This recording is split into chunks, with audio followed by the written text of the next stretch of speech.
Meet the civil engineers, police officers, and modern artists of Gujarat, whose daily routines, when they wake, eat, and sleep, follow the specific schedule of a ruler who lived 3,500 years ago.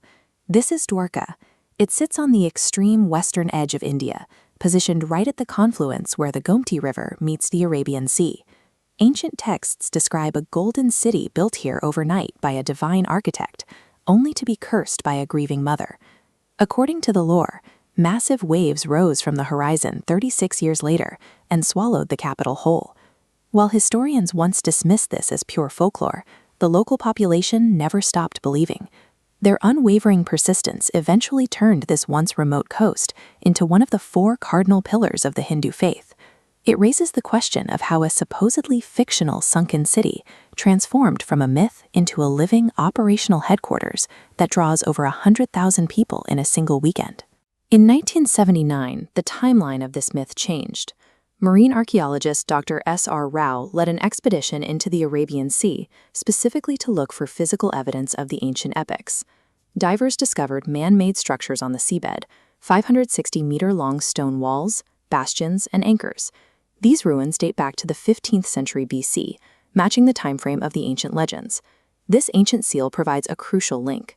Artifacts like this suggest Dwarka was part of the advanced Harappan civilization, colliding with ancient descriptions of royal identification. Dwarka was no longer just a story, but a historically grounded capital. Instead of debunking the legend, the archaeological evidence gave it a physical foundation, transforming an abstract belief into a capital of absolute faith. Today, that historical validation powers the daily operations of the Dwarkadhish Temple, where the deity is treated as a resident ruler. The most visible sign of this status is the 52-yard flag flying from the spire.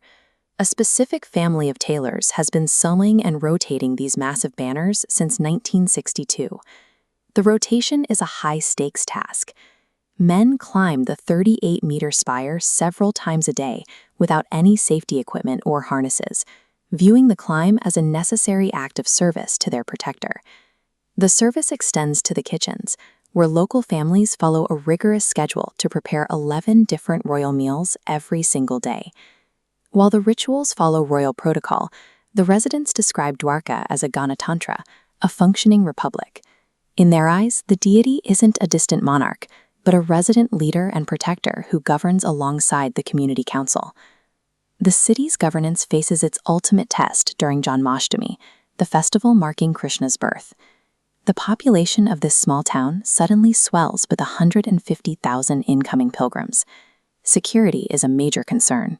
Because Dwarka sits near a sensitive international maritime border, it requires a force of 550 police officers to secure the temple and its vital installations during the rush. Against this backdrop of heavy security, local families work through the night to prepare the Mahabhog, a massive feast of 50 dishes served to the resident deity. For the youth preparing cultural performances in the streets, the connection is personal. They describe their faith not as the worship of an imposing figure, but as a relationship with a close friend. As the hours count down, the rigid daily schedule of the ancient temple must perfectly align with the massive, high-pressure energy of a modern festival. Tension builds as the temple doors close. Tens of thousands of people wait in the dark, watching for the clock to hit midnight.